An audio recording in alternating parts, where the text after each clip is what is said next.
अच्छा, कभी सोचा है कि एक देश आखिर होता क्या है? क्या सिर्फ जमीन का एक टुकड़ा या उससे भी कुछ ज्यादा? आज ना हम यही समझने वाले हैं, और वो भी भारत के उदाहरण से कि एक राष्ट्र की बुनियाद आखिर बनती कैसे है। तो सवाल सीधा सा है, एक देश बनता कैसे है? सोचिए, ये एक बड़ी सी पहेली जैसा है और आज हम इसी पहेली के हर टुकड़े को एक एक करके जोड़ने वाले हैं। तो इस पहेली को सुलझाने का जो पहला और सबसे अहम टुकड़ा है ना, वो है राज्य को समझना, यानी स्टेट। और हाँ, यहाँ हम उत्तर प्रदेश या महाराष्ट्र वाले राज्य की बात नहीं कर रहे हैं, ये कुछ और है। पॉलिटिकल साइंस में राज्य या स्टेट असल में एक आइडिया है, एक ऐसा आइडिया जिसे हम छू तो नहीं सकते लेकिन महसूस हर जगह कर सकते हैं। कैसे? अरे भाई, सरकार, पार्लियामेंट, कोर्ट्स, पुलिस, ये जो पूरा सिस्टम है ना, इसी के मिले जुले ढांचे को राज्य कहते हैं। यही तो पूरे समाज को चलाता है। ठीक है, तो ये तो हुआ आइडिया, पर इस राज्य को असलियत में बनाने के लिए क्या क्या चाहिए? चलिए देखते हैं। इससे बनाने के लिए 4 सबसे ज़रूरी चीज़ें हैं।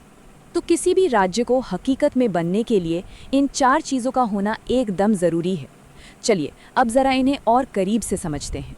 ये हैं वो 4 पिलर्स। पहला, एक तय इलाका यानी टेरिटरी। दूसरा, उसमें रहने वाले लोग यानी पॉपुलेशन। तीसरा, उन लोगों को चलाने वाली एक सरकार। और चौथा, और ये सबसे ज़रूरी है, सॉवरेनिटी यानी संप्रभुता। इसका सीधा सा मतलब है अपने फैसले खुद लेने की पूरी आज़ादी। कोई बाहर वाला दखल नहीं दे सकता। और पता है, यही वो वजह है कि अंग्रेज़ों के टाइम का भारत टेक्निकली एक स्टेट था ही नहीं, क्योंकि हमारे फैसले दिल्ली में नहीं, लंदन में लिए जाते थे। तो जब एक राज्य बन गया तो अब उसे चलाने के लिए कोई रूल बुक भी तो चाहिए ना, है ना? बस यही रूल बुक, यही ब्लूप्रिंट होता है देश का संविधान। अब यहाँ एक मज़ेदार बात है, संविधान लिखा हुआ भी हो सकता है और बिना लिखा हुआ भी। जैसे भारत जब नया नया आज़ाद हुआ तो हमारे लिए ये बहुत ज़रूरी था कि एक एक नियम साफ साफ लिखा हो ताकि कोई कन्फ्यूजन ना रहे। तो हमने बनाया एक लिखित संविधान। दूसरी तरफ ब्रिटेन है। उनका संविधान किसी एक किताब में नहीं है, बल्कि सदियों से चले आ रहे कानूनों और परंपराओं से बना है। हर महान किताब की तरह ही हमारे भारतीय संविधान की भी एक प्रस्तावना यानी कि प्रीएम्बल है। और ये सिर्फ एक इंट्रोडक्शन नहीं है दोस्तों, ये तो पूरे संविधान की आत्मा है, उसका मिशन स्टेटमेंट है। और इसकी शुरुआत देखिए कितनी दमदार है। हम भारत के लोग, ये पहली ही लाइन में एकदम साफ कर देती है कि इस देश में जो भी ताकत है वो यहाँ के लोगों से ही आती है, किसी राजा या बाहरी शक्ति से नहीं। प्रस्तावना का ये जो छोटा सा टेक्स्ट है ना, ये पूरे देश का विजन सेट करता है।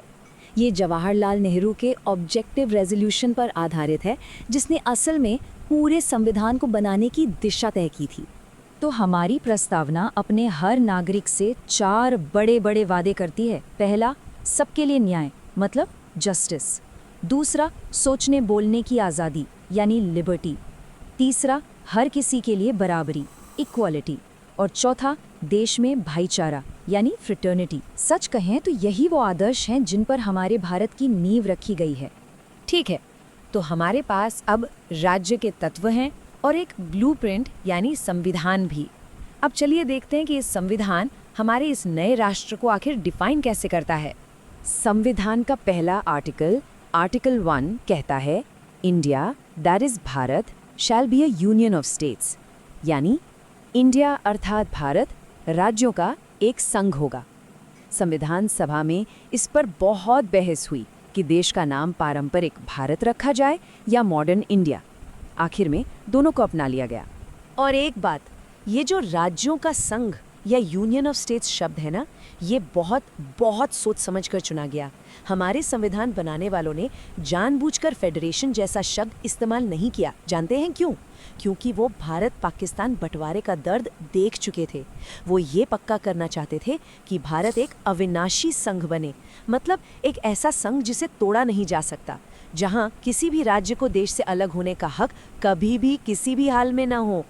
तो कुल मिलाकर बात यह है कि प्रस्तावना सिर्फ कुछ शब्द नहीं है, ये एक वादा है, एक सपना है जो हमारे देश ने अपने हर नागरिक से किया है। पर सवाल ये है कि इस वादे को हकीकत में कैसे बदला जाए, और ये सवाल हम सबके लिए है। ये हमें सोचने पर मजबूर करता है कि एक नागरिक होने के नाते हमारी जिम्मेदारी